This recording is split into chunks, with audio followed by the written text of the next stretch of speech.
keeping you and your loved ones out of Dr. Wayne Lee's OR is a lifelong journey.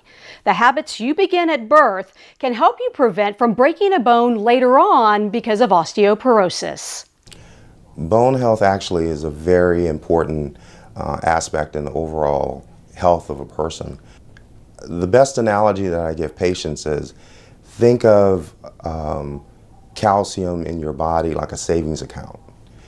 So if you have a high account with calcium stored early, then you can pretty much get through your senior years without having any major problems.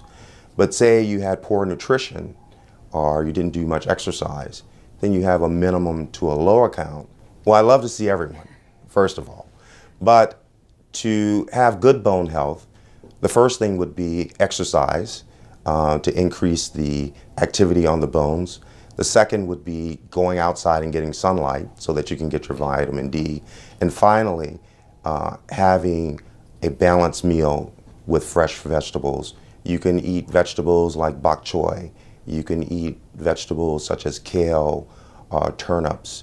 The green leafy vegetables have high calcium, but they also have potassium, and they also have vitamin D. Vitamins that would be recommended would be calcium, like popular brands like Citracal that has calcium citrate, and there are other brands that has calcium carbonate like Tums that you can take to get your calcium.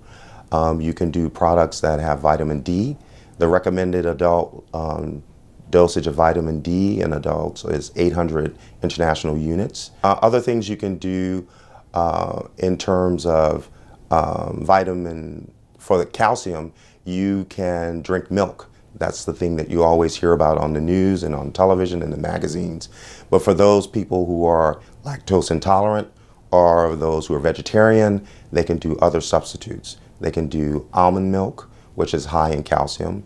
They can also drink soy milk, which is also high in calcium. The takeaway I would like people to get is osteoporosis is not anything fearful.